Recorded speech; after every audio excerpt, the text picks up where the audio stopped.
Assalamu alaikum everyone, welcome to my channel Study at Ease. In this video tutorial I am going to talk about classes of promoters. So first of all we should have basic concept of promoters. So let's get started. What is promoter? Promoter हमारे पास DNA की ऐसी sequence है जिसके साथ RNA polymerase आकर attach होगा और transcription का प्रोसेस स्टार्ट करेगा। फर्ज करें ये हमारे पास एक सेल है और इसके अंदर न्यूक्लियस है जिसके अंदर क्रोमेटिन मटेरियल मौजूद है। यहाँ से हम एक जीन को लेते हैं, ये हमारे पास एक जीन है और उसके ऊपर न्यूक्लियोटाइड्स मौजूद हैं, ठीक है। अब वो न्यूक्लियोटाइड की सीक्वेंस जिसके ऊपर आकर आरएनए पॉलीमरेज अटैच हो गया है और उसने ट्रांसक्रिप्शन का प्रोसेस स्टार्ट करवा दिया है, इस साइट को, इस सीक्वेंस को हम बोलेंगे प्रोमोटर। अब ये जो हमारे पास प्रोमोटर हैं ये कहाँ पर प्रेजेंट होते हैं? ये प्रेजेंट होते हैं upstream of transcription start site of A gene. अगर एक जीन है हमारे पास और उसकी कोई स्टार्ट साइट है, फर्ज करें ये उसकी स्टार्ट साइट है जहाँ से ट्रांसक्रिप्शन स्टार्ट होनी है, इस ट्रांसक्रिप्शन स्टार्ट साइट के अपस्ट्रीम में प्रेजेंट होता है प्रोमोटर। अपस्ट्रीम मतलब कि अगर जीन का सीक्वेंस या फ्लो इस तरफ जा रहा है राइट साइड पर, तो उसके ऑपोजिट साइड पर, फ्लो के ऑपोजिट साइड को हम बोलेंगे अपस्ट्रीम, और जो उसकी फ्लो की साइड होती है उसे हम बोलते हैं डाउनस्ट्रीम, ठीक है। अब हमारे पास है क्लासेस ऑफ प्रोमोटर्स। तो हमारे पास प्रोमोटर्स की 3 क्लासेस हैं और ये 3 क्लासेस किस बेस पर हैं? आरएनए पॉलीमरेजेस की बेस पर। यूकैरियोट्स के अंदर 3 टाइप्स ऑफ आरएनए पॉलीमरेजेस होते हैं जो कि अपने स्ट्रक्चर के लिहाज से और अपने मोड ऑफ एक्शन के लिहाज से डिफरेंट होते हैं। अब वो प्रोमोटर्स जिनको आरएनए पॉलीमरेज 1 रिकग्नाइज करेगा वो होते हैं क्लास 1 प्रोमोटर्स, और आरएनए पॉलीमरेज 2 जिन प्रोमोटर्स को रिकग्नाइज करेगा वो है क्लास 2 प्रोमोटर्स, और आरएनए पॉलीमरेज 3 जिन प्रोमोटर्स को रिकग्नाइज करेगा, उनके साथ बाइंड करेगा और ट्रांसक्रिप्शन करवाएगा वो है क्लास 3 प्रोमोटर्स।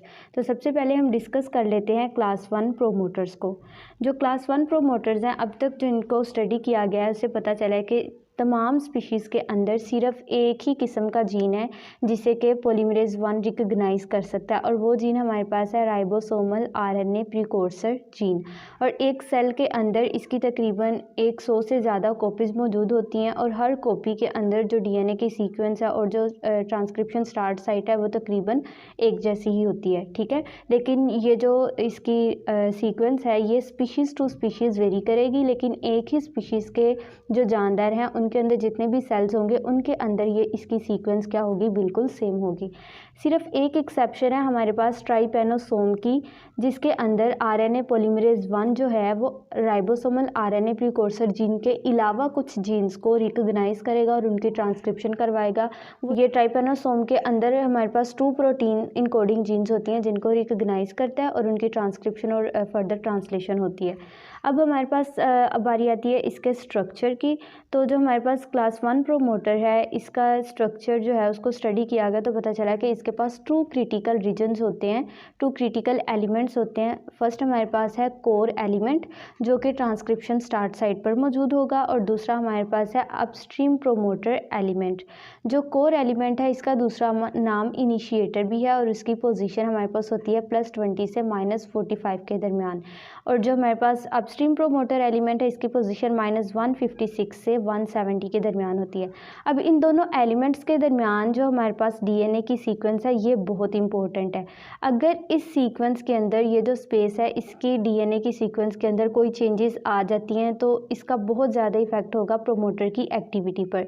अब इसके ऊपर भी फर्दर एक्सपेरिमेंट्स किए गए और साइंटिस्ट ने ये बताया कि जो हमारे पास डिलीशन इफेक्ट है वो क्या होगा, अगर हम इस डीएनए की इस स्पेस में से डीएनए की सीक्वेंस को डिलीट कर देंगे तो उसका इफेक्ट क्या होगा, और अगर इसके अंदर हम कुछ डीएनए की न्यूक्लियोटाइड्स को ऐड कर देंगे तो उससे क्या फ़र्क पड़ेगा।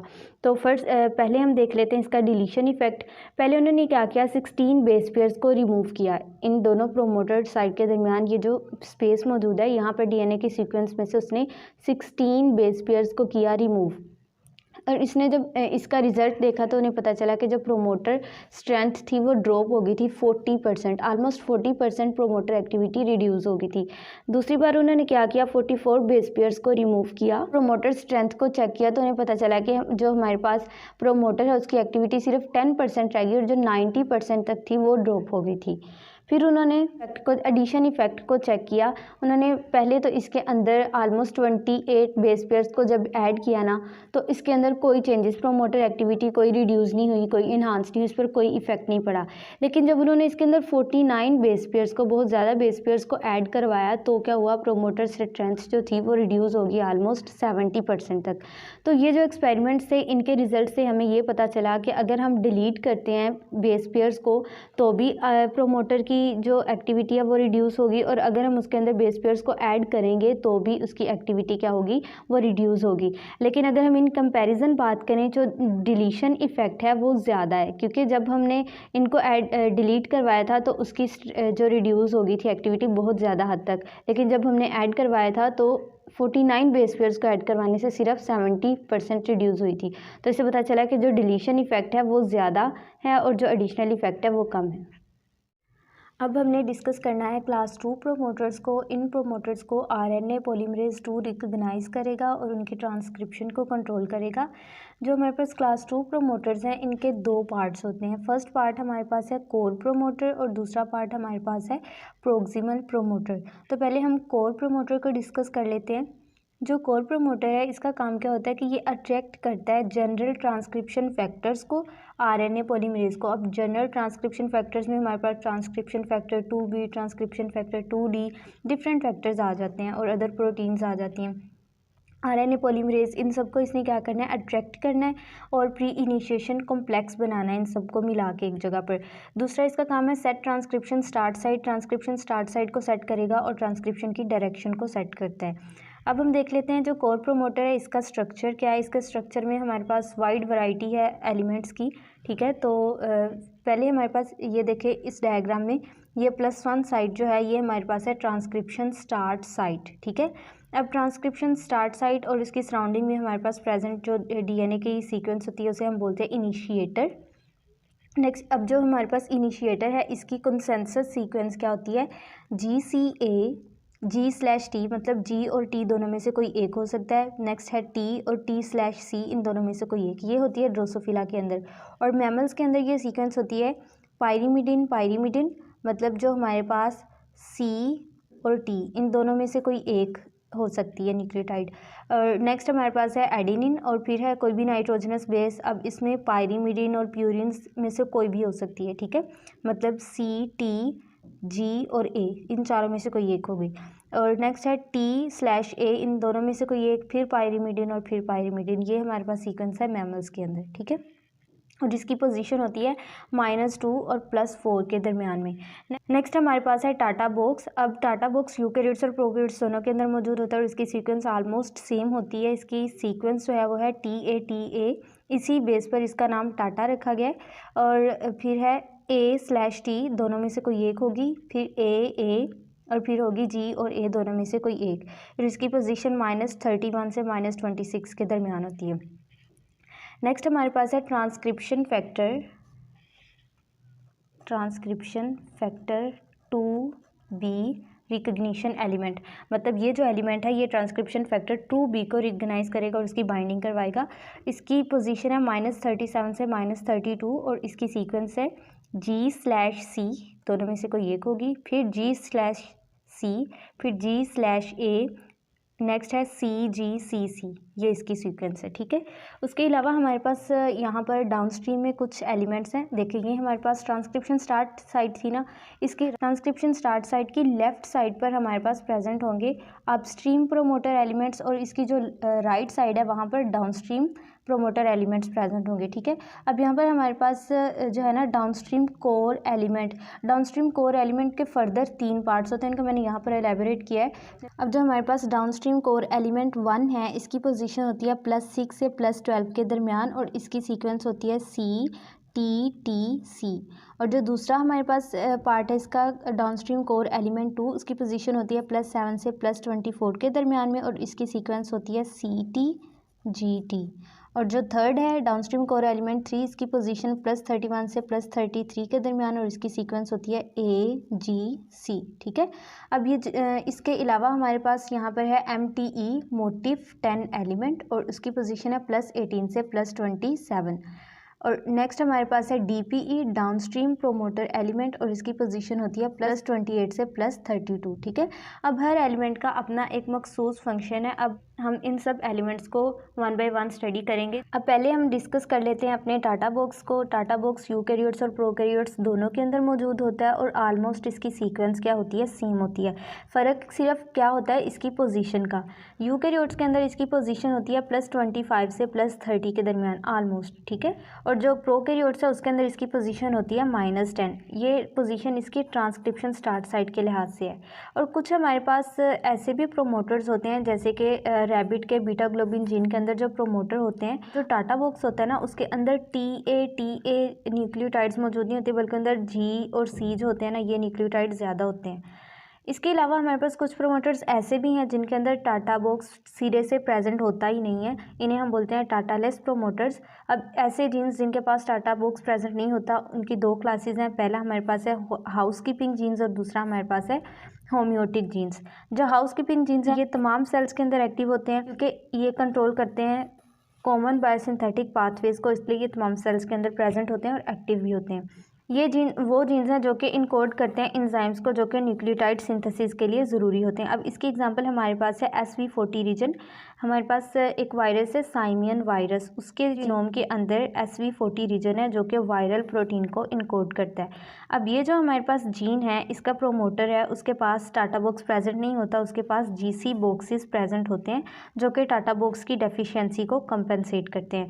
उसके अलावा हमारे पास ड्रोसोफिला है, उसके अंदर क्लास 2 प्रोमोटर्स जो प्रेजेंट होते हैं ना उनमें से 30% जो है ना उनके पास टाटा बॉक्स प्रेजेंट होता है, और जो बाकी होते हैं उनके पास टाटा बॉक्स प्रेजेंट नहीं होता, उनके पास DPEs मतलब डाउनस्ट्रीम प्रोमोटर एलिमेंट्स प्रेजेंट होते हैं जो कि टाटा बॉक्स की डेफिशिएंसी को कंपनसेट करते हैं। नेक्स्ट हमारे पास होम्योटिक जीन्स हैं। होम्योटिक जीन्स ऐसे जीन्स होते हैं जो कि डेवलपमेंट के दौरान डिफरेंट बॉडी पार्ट्स की जो ग्रोथ है उनकी डेवलपमेंट है उसको कंट्रोल करते हैं। जैसे कि डेवलपमेंट ऑफ फ्रूट फ्लाई की डेवलपमेंट के दौरान ये जीन्स एक्टिव होंगे, और ह्यूमंस के अंदर इम्यून सिस्टम की डेवलपमेंट के दौरान ये जीन्स एक्टिव होंगे। अब हम देख लेते हैं कि जो हमारा टाटा बॉक्स है इसका फंक्शन क्या है। जो हमारे पास टाटा बॉक्स है ना ये ट्रांसक्रिप्शन स्टार्ट साइट की रिकग्निशन के लिए ज़रूरी है और ये रेगुलेशन में इन्वॉल्व नहीं होता। इससे ये पता चला कि जो ट्रांसक्रिप्शन है उसके लिए टाटा बॉक्स का होना ज़रूरी नहीं है, ये सिर्फ ट्रांसक्रिप्शन स्टार्ट साइट को रिकग्नाइज़ करता है, उसकी एफिशिएंसी को, उसकी रेगुलेशन को ये कंट्रोल नहीं करता। उसके बाद हमारे पास जो क्लास 2 प्रोमोटर्स होते हैं उनको टाटा बॉक्स की ज़रूरत होती है अपनी फंक्शनिंग के लिए, लेकिन जो बाकी प्रोमोटर्स हैं क्लास 1 और क्लास 3 प्रोमोटर्स वो सिर्फ इसे अपनी रिकग्निशन के लिए इस्तेमाल करते हैं। इसके अलावा एक अहम पॉइंट है distance between TATA box and transcription start site remain constant with little regard to exact sequence at transcription start site. मतलब अगर हम ये हमारे पास एक प्रोमोटर है, ये इसका टाटा बॉक्स है और ये फ़र्ज़ करने इसकी ट्रांसक्रिप्शन स्टार्ट साइट है। ठीक है, अब इन दोनों के दरमियान जो डिस्टेंस है ना वो बहुत मायने रखता है। अगर इसके दरमियान डिस्टेंस 20 न्यूक्लियोटाइड्स का है तो 20 न्यूक्लियोटाइड्स का ही होना चाहिए। इस बात से फ़र्क नहीं पड़ता कि यहाँ पर क्या सीक्वेंस है न्यूक्लियोटाइड्स की, फ़र्क पड़ता है तो उसके डिस्टेंस से। ठीक है, अब नेक्स्ट हमारे पास जो एलिमेंट है वो है इनिशिएटर्स, और ये प्रेजेंट होते हैं ट्रांसक्रिप्शन स्टार्ट साइट के सराउंडिंग में। जैसे हमने डायग्राम में देखा था, यहाँ पर देखें ये हमारे पास ट्रांसक्रिप्शन स्टार्ट साइट है और इसकी सराउंडिंग में जो हमारे पास न्यूक्लियोटाइड की सीक्वेंस मौजूद होती है वो क्या होती है, कंजर्व होती है, और इस रीजन को हम क्या बोलते हैं, इनिशिएटर बोलते हैं। अब इसकी सीक्वेंस क्या होती है, मैमल्स के अंदर इस की सीक्वेंस होती है पायरीमिडिन मतलब T और C दोनों में से कोई एक न्यूक्लियोटाइड होगा। और नेक्स्ट सीक्वेंस में हमारे पास है A। अब ये जो इसके नीचे छोटी सी लाइन है ये शो कर रही है ट्रांसक्रिप्शन स्टार्ट साइट को, N शो कर रहा है न्यूक्लियोटाइड को जो कि कोई भी हो सकता है चारों में से, और फिर हमारे पास T और A दोनों में से कोई एक होगा, फिर पायरीमिडिन्स में से कोई एक होगा। ठीक है, और ड्रोसोफिला के अंदर इसी इनिशिएटर की सीक्वेंस होती है TCA। अब यहाँ पर भी जो इसके नीचे अंडरलाइन किया हुआ है ये शो कर रहा है ट्रांसक्रिप्शन स्टार्ट साइट को, और G/T दोनों में से कोई एक, फिर T/C दोनों में से कोई एक, ये इन दोनों के अंदर सीक्वेंस होती है। अब जो हमारे पास इनिशिएटर और टाटा बॉक्स है ये दोनों मिलकर क्या बनाते हैं, कोर प्रोमोटर बनाते हैं जो कि ट्रांसक्रिप्शन को ड्राइव करता है। मैमल्स के अंदर एक जीन होता है terminal deoxynucleotidyl transferase gene, in short हम कहते हैं TDT जीन। ये जीन क्या करता है, डेवलपमेंट के दौरान एक्टिव होता है और B और T लिम्फोसाइट्स की डेवलपमेंट में इन्वॉल्व होता है। अब जो हमारे पास डेवलपमेंट के अंदर इन्वॉल्व होते हैं जीन्स उन्हें हम क्या बोलते हैं, होम्योटिक जीन। ठीक है, अब ये जो होम्योटिक जीन हमने अभी पढ़ा है कि जो होम्योटिक जीन्स होते हैं ये टाटा, इनके पास टाटा लेस प्रोमोटर्स होते हैं, मतलब इनके पास टाटा बॉक्स प्रेजेंट नहीं होता। तो इनके अंदर जो इनिशिएटर है ये किसका काम करेगा, टाटा बॉक्स की डेफिशिएंसी को कॉम्पेंसेट करेगा। उसके बाद हमारे पास माउस टीडीटी प्रोमोटर जो है, इसके पास भी टाटा बॉक्स प्रेजेंट नहीं होता और ना ही कोई अपस्ट्रीम प्रोमोटर एलिमेंट प्रेजेंट होता है, लेकिन इसके पास इनिशिएटर होता है जो कि काफ़ी है बेसल लेवल ट्रांसक्रिप्शन को ड्राइव करने के लिए। ठीक है, नेक्स्ट हमारे पास है डाउनस्ट्रीम प्रोमोटर एलिमेंट। ये डायग्राम में अगर हम देखें तो ये हमारे पास ये वाला डाउनस्ट्रीम प्रोमोटर एलिमेंट है। ये ट्रांसक्रिप्शन स्टार्ट साइट से तकरीबन 30 बेस पेयर्स की लेंथ पर प्रेजेंट होता है। इसकी कंसेंसस सीक्वेंस हमारे पास है GA/T, दोनों में से कोई एक होगा, और CG।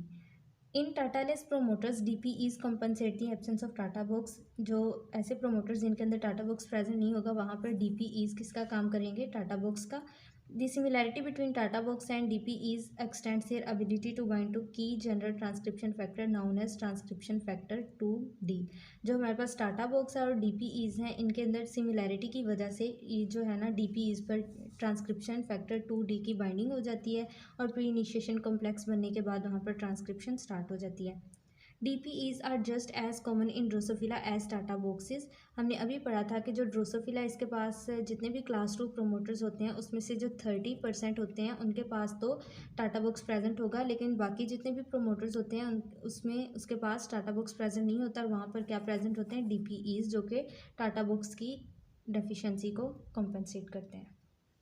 अब नेक्स्ट एलिमेंट हमारे पास है transcription factor 2B recognition element.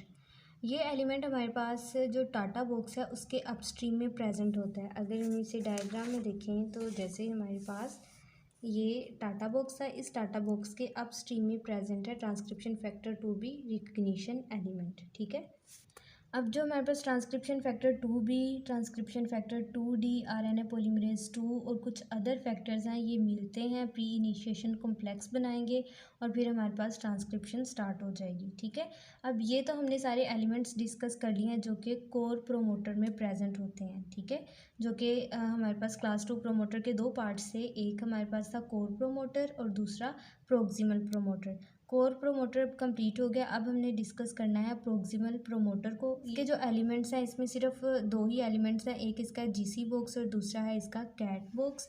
ये एलिमेंट्स प्रेजेंट होते हैं टाटा बॉक्स के अपस्ट्रीम में। मतलब अगर हम प्रोक्सिमल प्रोमोटर की बात करें कि इसकी पोजीशन कहाँ होती है, ये हमारे पास था कोर प्रोमोटर की डायग्राम। अब ये हमारे पास सारे कोर प्रोमोटर के एलिमेंट्स हैं। अब इन प्रोमोटर के इस साइड पर, लेफ्ट साइड पर मज़ीद जो DNA की सीक्वेंस होगी जो टाटा बॉक्स के अपस्ट्रीम में प्रेजेंट होगी वो होंगे हमारे पास प्रोक्सिमल प्रोमोटर एलिमेंट्स। ठीक है, इन बॉक्सेस के अंदर जब म्यूटेशन करवाई गई तो इससे पता चला कि इन बॉक्सेस के अंदर जब म्यूटेशन होती है तो ये प्रोमोटर एक्टिविटी को काफ़ी हद तक रिड्यूस कर देते हैं।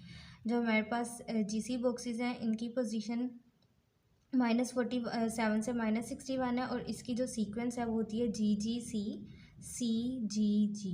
और जो -80 से -105 पे प्रेजेंट है बॉक्स उसकी सीक्वेंस होती है CCG CCC। अब ये दोनों GC बॉक्सेस हैं, ये टाटा बॉक्स के अपस्ट्रीम में प्रेजेंट होते हैं। अब हमारे पास अगर एक GC बॉक्स को अगर हम लॉस कर देते हैं, उसको रिमूव कर देते हैं, तो इसके नतीजे में जो ट्रांसक्रिप्शन है वो 66% तक रिड्यूस हो जाती है। और अगर दूसरा बॉक्स जो है उसको लॉस करेंगे, उसको रिमूव करेंगे, तो जो ट्रांसक्रिप्शन एक्टिविटी है वो 13% तक रिड्यूस हो जाती है। तो यहाँ से हमें इनकी इंपॉर्टेंस का पता चलता है कि ये ट्रांसक्रिप्शन के लिए कितने इंपॉर्टेंट है। जो हमारे पास स्पेसिफिक ट्रांसक्रिप्शन है जिसे हम SP1 कहते हैं, ये GC बॉक्स के साथ बाइंड करेगा। जैसे हमारे पास टाटा बॉक्स होता है, टाटा बॉक्स के साथ टाटा बॉक्स बाइंडिंग प्रोटीन आकर बाइंड करती है, इसी तरह GC बॉक्स में जो हमारे पास SP1 है ये GC बॉक्स के साथ बाइंड करेगा और स्टिमुलेट करेगा ट्रांसक्रिप्शन को। और इसके अलावा हमारे पास कुछ अदर अपस्ट्रीम एलिमेंट है जो कि क्लास 2 प्रोमोटर्स के अंदर वाइड वैरायटी इनकी मौजूद होती है, यानी हम बोलते हैं कैट बॉक्स। इनकी सीक्वेंस होती है CCAAT, इसी रेफरेंस से इनका नाम कैट रखा गया है। Just as GC box, CAAT box also has its own transcription factor. CAAT box का भी अपना ट्रांसक्रिप्शन फैक्टर है जिसे हम बोलते हैं कैट बाइंडिंग ट्रांसक्रिप्शन फैक्टर। ठीक है। सो गाइज़ ये हमारे पास था ऑल अबाउट क्लास 2 प्रोमोटर्स, उसके डिफरेंट एलिमेंट्स, उसके जो पार्ट्स थे। अगर मैं आपको शुरू से बताऊं तो हमने सबसे पहले डिस्कस किया प्रोमोटर क्या होता है, फिर हमने डिस्कस किया कि प्रोमोटर की डिफरेंट क्लासेस क्या हैं, क्लास 1 प्रोमोटर को डिस्कस किया और डिटेल में हमने देखा क्लास 2 प्रोमोटर्स को। उसके दो पार्ट्स थे, एक हमारे पास है कोर प्रोमोटर और दूसरा होता है प्रोक्सिमल प्रोमोटर। और कोर प्रोमोटर के आगे काफ़ी सारे एलिमेंट्स थे, उनको देखा। और प्रोक्सिमल प्रोमोटर के बस दो ही हमने पढ़े हैं, एक तो जीसी बॉक्स और दूसरा कैट बॉक्स। ठीक है, तो मुझे उम्मीद है कि आपको ये टॉपिक अच्छे से क्लियर हो गया होगा। मिलते हैं अगली वीडियो में। अगली वीडियो में हम डिस्कस करेंगे क्लास 3 प्रोमोटर्स को डिटेल में। मिलते हैं अगली वीडियो में, तब तक के लिए अल्लाह हाफिज़।